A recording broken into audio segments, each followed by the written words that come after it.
फिर देखिए आगे क्या करा है, ये तो हम लोगों ने पढ़ लिया था। ये देखिए ऑस्ट्रेलोपिथेकस ओल्डुवई गोर्ज की खोज 17 जुलाई 1959, जो कि ज़्यादा पुराना नहीं है, में हुआ था। ये खोपड़ी भी देख लीजिए आप किस प्रकार का है, इस टाइप का। अब आइए इसके बारे में पढ़ते हैं। ओल्डुवई गोर्ज पृष्ठ 14 सर्वप्रथम 20वीं सदी के प्रारंभिक वर्षों में एक जर्मन तितली संग्राहक द्वारा खोजा गया था, लेकिन आगे चलकर यह ओल्डुवई नाम मेरी और लुइस लीकी के साथ गहराई से जुड़ गया, जिन्होंने यहाँ 40 वर्ष से भी अधिक समय तक शोध कार्य किया था। मेरी लीकी ने ही ओल्डुवई और लेतोली में पुरातत्वीय खुदाई कार्यों की देखभाल की थी और वहाँ की गई अनेक रोमांचक खोजों में उनका हाथ रहा था। लुइस लीकी ने अपनी इस अद्भुत खोज का वर्णन इस प्रकार किया है, तो देखिए किस प्रकार ये एक तरीके से कहानी के जैसा होगा। क्या बोल रहा है, उस दिन सवेरे जब मैं उठा तो मुझे सर में दर्द, हल्का बुखार महसूस हो रहा था। इच्छा तो नहीं थी, मुझे शिविर में ही रहना पड़ा। चूँकि हम दोनों में से मैं काम पर नहीं जा रहा था, इसलिए मेरी के लिए काम पर जाना जरूरी हो गया। हमें अपना काम पूरा करने के लिए सिर्फ 7 सप्ताह का ही समय मिला था, जो जल्दी जल्दी बीत रहा था। इसलिए मेरी अपने दोनों कुत्तों सैली और टूट्स के साथ खुदाई पर चली गई और मैं बेचैन होकर पीछे शिविर में रह गया। कुछ समय बाद शायद मेरी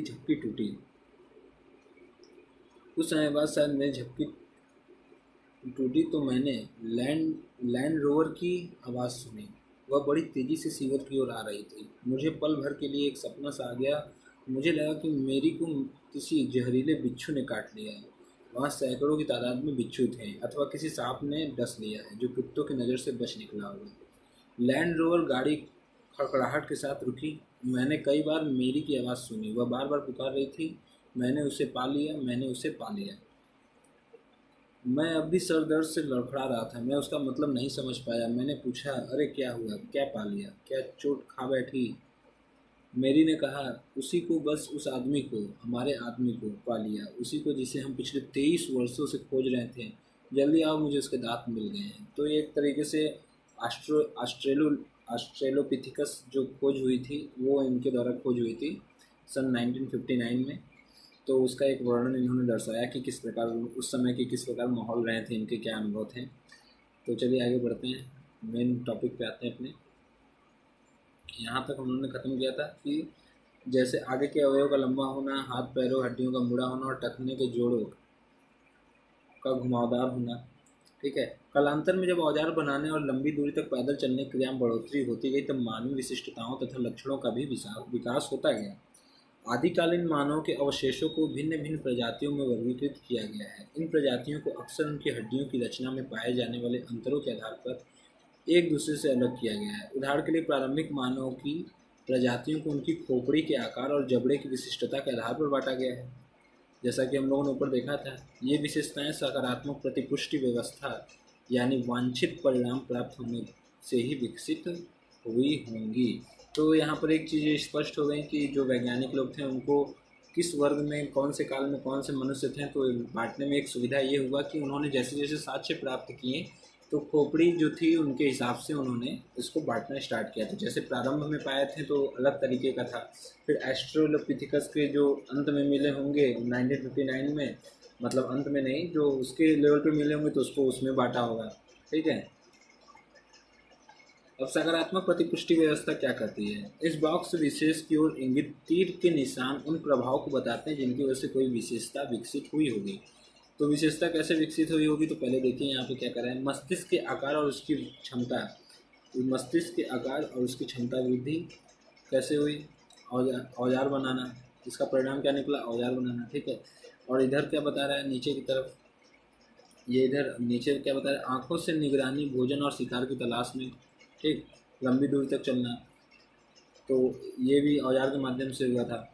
औजार के माध्यम से मतलब कि इनका जो मेन मुख्य जो एक हर चीज़ में आगे था। आखिर इनका पर्पज़ क्या था कि खाना खाना, आराम करना, इससे ज़्यादा कोई तो काम नहीं था।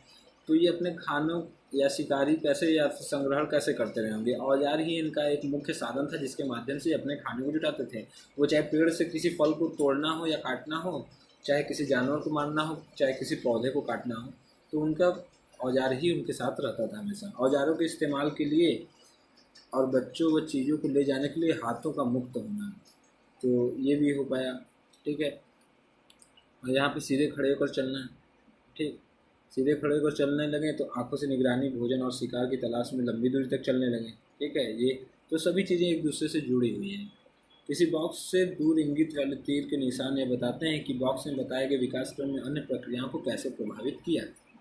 ओके, उदाहरण के लिए देखिए यहाँ पर नीचे फिर उदाहरण बता रहे हैं आपको। ये बॉक्स तो आप देख लिए, सकारात्मक प्रतिपुष्टि व्यवस्था, ठीक। इसमें सभी चीज़ें एक दूसरे से जुड़ी हुई हैं। मस्तिष्क का आकार, उनकी क्षमता वृद्धि, औजारों के इस्तेमाल के लिए बच्चों व चीज़ों को हाथ में ले जाने, हाथों का मुक्त होना, सीधे खड़े होकर चलना, आँखों से निगरानी, भोजन की, उन्होंने, और इस सब का मुख्य जो उद्देश्य था वो औजारों के माध्यम से ही पूरा हो पाया। अब उदाहरण के लिए क्या बता रहा है कि दो पैरों पर खड़े होकर चलने की क्षमता के कारण, इसको थोड़ा मैं जूम कर दूं पहले। अब परफेक्ट है। उदाहरण के लिए दो पैरों पर खड़े होकर चलने की क्षमता के कारण हाथ बच्चों या चीज़ों को उठाकर ले जाने के लिए मुक्त हो गए। जब वो दो पैर पे चलने लगे तो उनके हाथ क्या हुए, फ्री हो गए। तो वो क्या करते थे, अपने बच्चों को अपने पास या गोद में उठाकर भी चल सकते थे। और जो जो हाथों का इस्तेमाल बढ़ता गया तो दो पैरों पर खड़े होकर चलने की कुशलता भी बढ़ती गई। इससे विभिन्न प्रकार के काम करने के लिए हाथ स्वतंत्र हो जाने का लाभ तो मिला ही, साथ ही चार पैरों के बजाय दो पैरों पर चलने से शारीरिक ऊर्जा की खपत भी कम होने लगी। लेकिन दौड़ते समय यह लाभ उल्टा हो गया। लेतोली तंजानिया में मिले होमिनिड के पद चिन्हों के जीवाश्म में देखिए इस अनुभाग का आवरण पृष्ठ और आधार इथियोपिया से प्राप्त हड्डियों के जीवाश्म से पता चलता है कि तत्कालीन मानव दो पैरों पर चलने लगे थे। तो जैसे कि विकास जो हुआ तो उन्होंने क्या किया कि पहले तो चार पैरों पर चलते थे, फिर धीरे धीरे क्या हुआ, उन्होंने दो पैरों पर चलना प्रारंभ किया। दो पैरों पर चलने प्रारंभ से क्या हुआ कि पहले तो उन लोगों को फायदा हुआ ये कि वो ज़्यादा लंबी दूरी तक देख सकते थे। जाहिर सी बात है, आप झुक के चलिए चार पैरों पर और खड़े होकर चलेंगे, आपको दूर देखने में आसानी प्रतीत होगा, ठीक है। उसके बाद उन्होंने फ्री हैंड जब हो गया तो वो क्या करने लगे, औजार बनाने लगे। औजार भी बनाने लगे, कुछ सामान भी ढो सकते थे, अपने बच्चों को भी उठाकर साथ ले जा सकते थे। बहुत सारे इनको फ़ायदा हुआ। नुकसान कब हुआ, जब उन्हें भागना रहता था, क्योंकि जब चार पैरों से आप भागेंगे तो ज़्यादा तेज़ी से भाग पाएंगे। उसमें ऊर्जा क्या होता था, ज़्यादा तेज़ लगता था। और दो पैरों से भागने पर क्या होता था, उनको ज़्यादा ऊर्जा की खपत होती थी। तो ये इनके लिए उल्टा हो गया थोड़ा सा। तो कहीं ना कहीं लाभ भी हुआ तो कहीं नुकसान भी हुआ, लेकिन लाभ ज़्यादा मात्रा में हुआ, ऐसा कह सकते हैं। फिर यहाँ पे बोल रहा है कि इथियोपिया में जो हड्डियों के जीवाश्म में पाए गए हैं उनसे पता चलता है कि उस समय के मानव जो थे दो पैरों पे चलने लगे थे। ओके, अब बोल रहा है लगभग 25 लाख वर्ष पहले ध्रुवीय हिमाच्छादन से, लगभग 25 लाख वर्ष पहले ध्रुवीय हिमाच्छादन से हिमयुग के प्रारंभ में जब पृथ्वी के बड़े बड़े भाग बर्फ से ढक गए तो जलवायु तथा वनस्पति की स्थिति में बड़े बड़े परिवर्तन आए। तापमान और वर्षा में कमी हो जाने के कारण जंगल कम हो गए और घास के मैदानों का क्षेत्रफल बढ़ गया, जिसके परिणामस्वरूप ऑस्ट्रेलोपिथेकस के प्रारंभिक रूप जो जंगलों में रहने के आदी थे धीरे धीरे लुप्त हो गए और उनके स्थान पर उनकी दूसरी प्रजातियां आ गईं जो सूखी परिस्थितियों में आराम से रह सकती थी। इनमें जीनस होमो के सबसे पुराने प्रतिनिधि शामिल थे। अब दोस्तों क्या हुआ, लगभग 25 लाख वर्ष पहले जो स्थिति थी वहाँ पे हिमाच्छादन यानी कि बर्फ़ पड़ने लगे, तापमान में परिवर्तन आने से बर्फ़ गिरने लगे। तो उससे क्या हुआ, सभी जो स्थान थी बर्फ़ से ढक गई। बर्फ़ से ढकने की वजह से एरिया क्या हुआ, शुष्क होने लगा, क्योंकि जब एरिया जब गीला रहता है तो क्या होता है, वहाँ के जो पानी रहती है वाष्पित होकर ऊपर जाती है, फिर वही वर्षा के रूप में नीचे आती है। लेकिन जब एरिया पूरी तरह से बर्फ़ जम जाएगा तो वो वाष्प बन के ऊपर कैसे जा पाएगा पानी, तो नहीं जा पाएगा। जाहिर सी बात है, हर जगह एरिया सूखा सूखा सा हो जाएगा, ठीक है। जब वो होगा तो क्या होगा, जंगल वंगल जो रहेंगे वो मतलब खतरे में पड़ेंगे। जंगल जो पेड़ पौधे थे उनका विकास रुक जाएगा, बहुत सारी दिक्कतें आएंगी। तो उनके वजह से ये जो यहाँ पे जो थे हमारे होमोनाइड जो कि 56 लाख वर्ष पहले पाए गए थे, ठीक है, उनका क्या हुआ कि वो स्थिति के अनुसार रूप बदल नहीं पाए, ठीक है। कुछ चीज़ें थी जो बदल नहीं पाए, तो उनसे क्या हुआ कि दूसरी प्रजातियों का निर्माण हुआ जो उस स्थिति या परिस्थिति में रह सकते थे, ठीक। जो उस परिस्थिति में रह सकते थे उन्होंने अपने आप को ढाला और जो नहीं रह पाते थे उनका वो लुप्त हो गए। तो यही बताने की कोशिश कर रहा है कि ऑस्ट्रेलोपिथेकस के प्रारंभिक रूप जो जंगलों में रहने के आदी थे धीरे धीरे लुप्त हो गए और उनके स्थान पर उनकी दूसरी प्रजाति आ गई जो सूखी परिस्थितियों में आराम से रह सकती थी। इसमें जीनस होमो के सबसे पुराने प्रतिनिधि शामिल थे। तो ये एक तरीके से हम लोग पता चलता है कि इनके लुप्त होने के क्या कारण रहे। यानी कि अगर हम क्रम में बांट रहे हैं किसी चीज़ को तो वो क्रम क्यों ख़त्म हुआ, अगला क्रम क्यों स्टार्ट हुआ, तो इसके पीछे की भी रीजन जानना आवश्यक है। आखिर क्यों वो लोग ख़त्म हो गए, या डायनासोर क्यों नहीं है आज, तो क्या था कि उसके पीछे जो तापमान चेंज परिवर्तन था उसमें मुख्य कारण था। तो इन लोगों का लुप्त होना भी तापमान परिवर्तन ही मुख्य कारण रहा है। फिर बोल रहे होमो लैटिनी भाषा का एक शब्द है जिसका अर्थ है आदमी, यद्यपि इसमें पुरुष और स्त्री दोनों शामिल हैं। वैज्ञानिकों ने होमो को कई प्रजातियों में बांटा है और इन प्रजातियों को उनकी विशेषताओं के अनुसार अलग अलग नाम दिए हैं। इस प्रकार जीवाश्मों को होमो हैबिलिस, जीवाश्म जो हैं होमो हैबिलिस यानी औजार बनाने वाले, होमो इरेक्टस सीधे खड़े होकर पैरों पर चलने वाले, और होमो सैपियंस यानी हम लोग प्राज्ञ या चिंतनशील मनुष्य के रूप में वर्गीकृत किया गया। अब देखिए दोस्तों, क्वेश्चन यहाँ से भी बन सकते हैं कि पूछ सकता है कि वैज्ञानिकों ने होमो को कई प्रजातियों में बांटा है, तो ऑप्शन दे देगा कौन सी प्रजातियों में, 3 के ऑप्शन 4 दे देंगे तो आप कंफ्यूज हो सकते हैं। तो ध्यान रखिएगा, इन प्रजातियों की विशेषताओं के अनुसार अलग अलग किया है। जीवाश्म को होमो हैबिलिस यानी जो औजार बनाते थे उनका क्या नाम रखा, होमो हैबिलिस, ठीक है, ओके। फिर होमो इरेक्टस जो थे वो सीधे खड़े होकर पैरों के बल चलने वाले थे, और होमो सेपियंस जो कि आप लोगों ने साइंस क्लास 9th में पढ़ा होगा, होमो सेपियंस सभी के साइंटिफिक नेम को, होमो हैबिलिस के जीवाश्म इथियोपिया कहाँ गया, होमो सेपियंस प्राग या चिंतनशील मनुष्य के रूप में वर्गीकृत किया गया है, ठीक है। तो ये हो गया 3। अब आता है होमो हैबिलिस के जीवाश्म इथियोपिया में होमो और तंजानिया में ओल्डुवैगुर्ज से प्राप्त किए गए। होमो इरेक्टस के प्राचीनतम जीवाश्म अफ्रीका या एशिया दोनों महाद्वीपों में पाए गए तथा कुबीफेरा और पश्चिम तुर्काना, केन्या, मोर, जकोर्तो और संगीरन, जावा एशिया में पाए गए। जीवाश्म अफ्रीका में पाए गए जीवाश्मों की तुलना में परवर्ती काल के, इसलिए यह अधिक संभव है कि होमोनिड पूर्वी अफ्रीका से चलकर दक्षिणी और उत्तरी अफ्रीका, दक्षिणी तथा पूर्वोत्तर एशिया और शायद यूरोप में भी 20 से 15 लाख वर्ष पहले गए। ये प्रजातियां लगभग 10 लाख वर्षों तक जीवित रहीं। तो जैसे कि साक्ष्य अलग अलग देशों से अलग अलग काल के मिलते हैं, तो इससे क्या पता चलता है कि ये लोग जो थे वो मतलब घूमते फिरते रहते थे एक एरिया से दूसरे एरिया। तो रीजन क्या रहे होंगे, आप भी जानते हैं हम भी जानते हैं, रीजन ये रहे होंगे कि पर्यावरण जहाँ चेंज होता था, कहीं बाढ़ आने की वजह से वो लोग आगे अपना रास्ता तय करते थे, क्योंकि उस टाइम पे कोई ये देश क्या देश उस समय पता नहीं था, तो लोग कहीं भी आ जा सकते थे। तो उन लोग का मस्तिष्क वैसे ही इतना विकसित नहीं हुआ था कि ये सब हो पाया। ये सब हो पाया है 8000 से स्टार्ट हुआ है, जो आधुनिक मानव का विकास हुआ। जैसा कि हम लोगों ने हड़प्पा सभ्यता या ये सब पढ़ा है, तो वो भी 3000 वर्ष पूर्व ही हैं आज से। तो उस टाइम पे भी ये व्यापार स्टार्ट हो गया था हड़प्पा सभ्यता से ही। तो मेन माना जाता है 8000 ईसा पूर्व से, ठीक है। तो वही बता रहा है कि ये जो उनके अलग अलग साक्ष्य मिले वो दक्षिण अफ्रीका से, उत्तरी अफ्रीका से, दक्षिण तथा पूर्वोत्तर एशिया से और यूरोप से भी मिले हैं, जो कि 20 से 15 लाख वर्ष पहले गए थे वहाँ पे। यहाँ पे आपको इमेज ये मैप दिखा रहा है कहाँ पर क्या क्या था। दरअसल सही से दर्शाया नहीं लगा, ठीक है। अफ्रीका के इथियोपिया, हाँ ये मिला, यहाँ से देखिए इथियोपिया में भी मिला है साक्ष्य कुछ, ठीक है। ऊपर हम लोगों ने जैसा कि पढ़ा था तंजानिया से मिला है, ये तंजानिया रहा अपना, ठीक। तो यहाँ से हमें साक्ष्य मिला है। अब आइए देखते हैं क्या करा है। दोस्तों वीडियो थोड़ा बड़ा होगा, मुझे लगता है कि मुझे आगे थोड़ा इसे रोकना पड़ेगा। मानव क्रमिक विकास कहानी आधुनिक मानव हम लोग बाद में स्टार्ट करेंगे। ये थोड़ा सा एक चैप्टर एक पेज है, इसे ख़त्म करते हैं। नेक्स्ट वीडियो में हम लोग बाकी बचे कवर करेंगे, क्योंकि वीडियो काफ़ी लंबा हो जाता है तो आप लोगों को भी बोरियत लगने लगता है। और मैं कोशिश करता हूँ जल्दी से डिस्क्राइब करूँ, लेकिन फैक्ट इतने आ जाते हैं कि डिस्क्राइब करना ज़रूरी हो जाता है, क्योंकि कन्फ्यूजन जब तक दूर नहीं होता है तब तक बच्चे मतलब मन लगा कर नहीं पढ़ते हैं। जैसे जैसे आप कन्फ्यूजन दूर करते हैं तो समय भी ज़्यादा लगता है।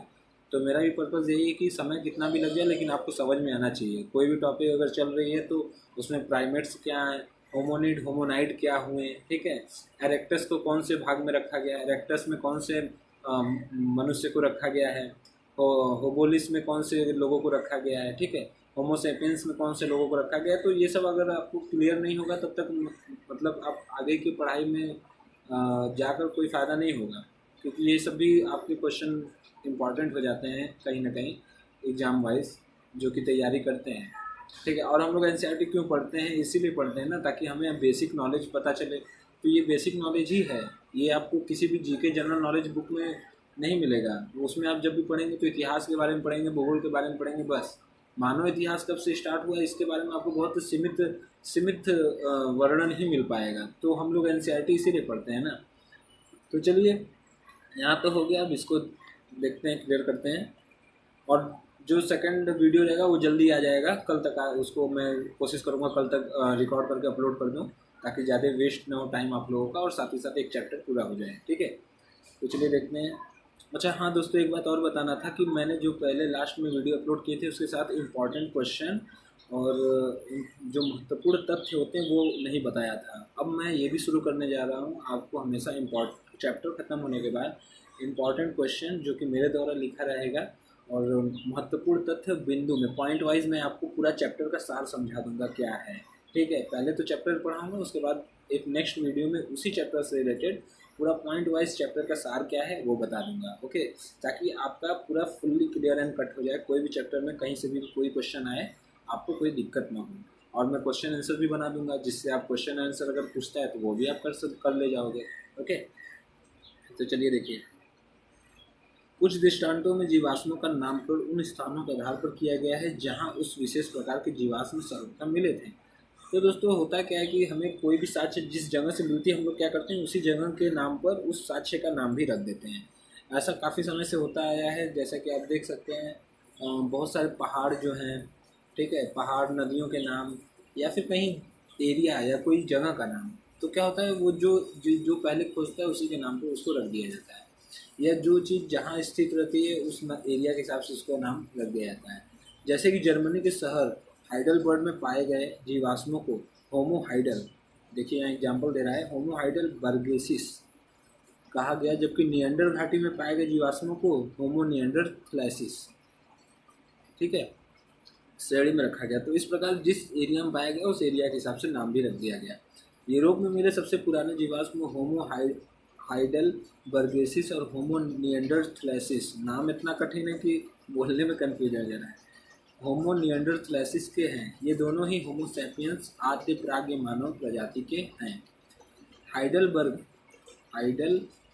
मानव 8 लाख वर्ष से 1 लाख वर्ष पूर्व दूर दूर तक फैले हुए थे। उनके जीवाश्म अफ्रीका, एशिया और यूरोप में पाए गए हैं। नियंडरथल मानव मोटे तौर पर 1,30,000 से 35,000 वर्ष पहले तक यूरोप, पश्चिमी और मध्य एशिया में रहा करते थे। पश्चिमी यूरोप में लगभग 3500 वर्ष पहले अचानक विलुप्त हो गए, यानी इस समय 1,30,000 से 35,000 वर्ष पूर्व तक वो रहते थे। ठीक है, जिनके जीवाश्म में हमें अफ्रीका, एशिया और यूरोप में पाए गए हैं। हाइडलबर्ग मानव, ठीक है, ध्यान रहे, हाइडलबर्ग मानव जो 8 लाख वर्ष से 1 लाख वर्ष पूर्व तक थे, जो कि दूर दूर तक फैले हुए थे और जिनके जीवाश्म अफ्रीका, एशिया और यूरोप में पाए गए। ठीक है, नियंडरथल मानव मोटे तौर पर, जो नियंडरथल के मानव थे वो मोटे तौर पर 1,30,000 से 35,000 वर्ष पहले तक यूरोप, पश्चिम और मध्य एशिया में रहा करते थे। वे पश्चिम यूरोप में लगभग 3500 वर्ष पहले अचानक विलुप्त हो गए।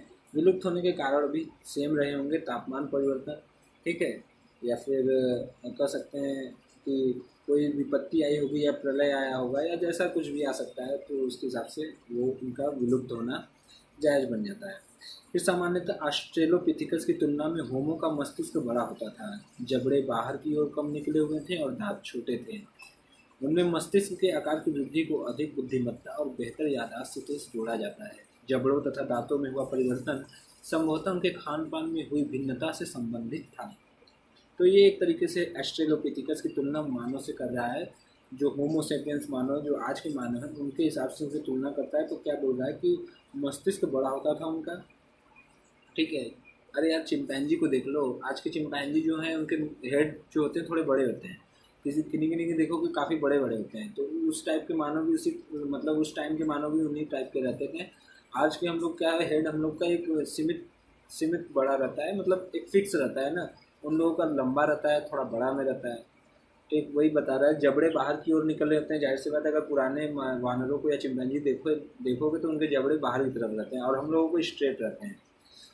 दांत छोटे होते थे उनके, उनमें मस्तिष्क के आकार में वृद्धि, अधिक बुद्धिमत्ता, बेहतर याददाश्त से जोड़ा जाता है। जबड़ों तथा दांतों में परिवर्तन समतल में खान पान भिन्नता से संबंधित था। तो यानी अंतर जो संबंधित हुआ वो किससे, खान पान ये सभी से भिन्नता संबंधित हो गया, संबंधित हो गया मतलब इनके अंतर हो गए, किससे, मानव से और ऑस्ट्रेलोपिथेकस से। ठीक है, अब बोल रहा है विश्व में मानव प्रजातियों का निवास कहाँ से कब क्या हुआ, ये भी एक बार देख लेते हैं और इसको देखने के बाद इसको यहीं पर ख़त्म करते हैं। थोड़ा सा मैं इसे नीचे करता हूँ। हाँ ठीक है, बोल रहे कब, 50 से 10 लाख वर्ष पूर्व, आज से 50 से 10 लाख वर्ष पूर्व। ठीक है, इनके बीच में कहाँ, अफ्रीका में सहारा के आसपास के प्रदेश। ठीक, कौन पाए गए, एस्ट्रेलोपिथिकस, प्रारंभिक होमो और होमो इरेक्टस। ठीक है, अब देखो एस्ट्रेलोपिथिकस जो थे वो चिंपैंजी टाइप के थे थोड़े, प्रारंभिक होमो जो कि हम लोग की तरह थे, और होमो इरेक्टस जो थे वो पैरों पे चलने वाले थे। ठीक, 10 लाख से 40,000 वर्ष पूर्व जो थे वो अफ्रीका, एशिया और यूरोप के मध्य अक्षांश क्षेत्र में पाए गए। इनमें कौन कौन थे, होमो इरेक्टस, आद्य होमो यानी स्टार्टिंग के, सैपियंस। ठीक है, मतलब स्टार्टिंग के सभ्य मानव, हम लोग जैसे हैं, हम लोग की शुरुआती जो स्थिति रही होगी, आद्य। ठीक, निएंडरथल मानव, होमो सैपियंस, सैपियंस, आधुनिक मानव। तो यहाँ पर कहाँ कहाँ 10 लाख से 40,000 वर्ष पूर्व में कौन कौन से साक्ष्य मिले, किनके किनके, तो होमो इरेक्टस, आद्य होमो सैपियंस, निएंडरथल मानव, होमो सैपियंस और आधुनिक मानव कहाँ मिले, अफ्रीका, एशिया और यूरोप के मध्य अक्षांश क्षेत्र में। अब आइए 45 वर्ष पूर्व कहाँ मिले, ऑस्ट्रेलिया में। कौन मिले, आधुनिक मानव। अब यहाँ से आधुनिक मानव मिलने स्टार्ट हो जाएंगे। फिर 40 वर्ष से अब तक जो थे उच्च अक्षांश यूरोप और एशिया प्रांत द्वीप समूह के मिले। बाद वाले निएंडरथल और आधुनिक मानव। फिर उसके बाद उत्तरी तथा दक्षिणी अमेरिका, रेगिस्तान और वर्षा वन में भी मिले हैं, जो अभी तक मिलते रहे हैं। तो क्रियाकलाप आप देख लीजिएगा एक बार, विश्व के इतिहास, विश्व के मानचित्र उपरोक्त सारणी में दिए गए परिवर्तनों को दर्शाइए। 4 समय कोष्ठकों के लिए अलग अलग रंगों का इस्तेमाल कीजिए। तो ये आप प्रोजेक्ट वर्क कर लीजिएगा। कभी कभी ये काम भी दे देता है क्वेश्चन आंसर वाइज लिखने में। अगर आप UPPCS या UPSC की प्रिपरेशन कर रहे हो तो आपको ये सब क्रियाकलाप करने चाहिए, क्योंकि NCERT वही क्रियाकलाप देता है जो आपके लिए प्रासंगिक हो।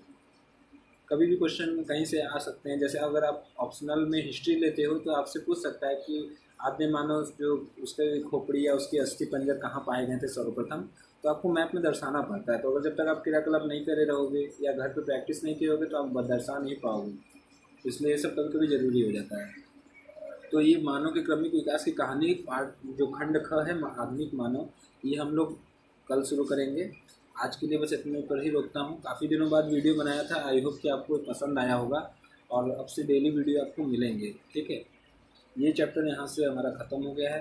हम लोग वापस से आ गए यहाँ पर प्रारंभिक समय।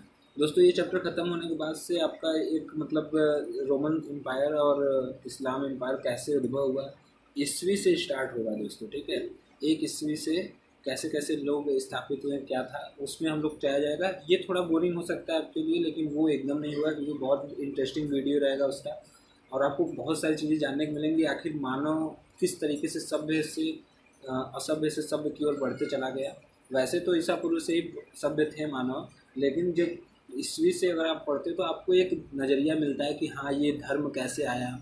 ठीक है, ये कुरान, बाइबल, ये सब क्यों लिखे गए, गीता, महाभारत, ये सब कैसे स्टार्ट हुआ, तो ये सब आपको जानने में बड़ा मज़ा आएगा। तो चलिए आज के लिए बस इतना ही। उम्मीद करता हूँ कि आपको वीडियो अच्छा लगा होगा। तो प्लीज़ इसको लाइक और शेयर करिएगा और चैनल को सब्सक्राइब किए बिना मत जाइएगा दोस्तों, बहुत ही मेहनत लगती है वीडियो बनाने में। और अपने दोस्तों के साथ भी शेयर करिए जिनके पास बुक्स नहीं है, वो पढ़ नहीं पा रहे होंगे, तो आप प्लीज़ उनकी भी मदद कीजिए। ओके, तो चलिए मिलते हैं नेक्स्ट वीडियो में, तब तक के लिए जय हिंद, जय भारत।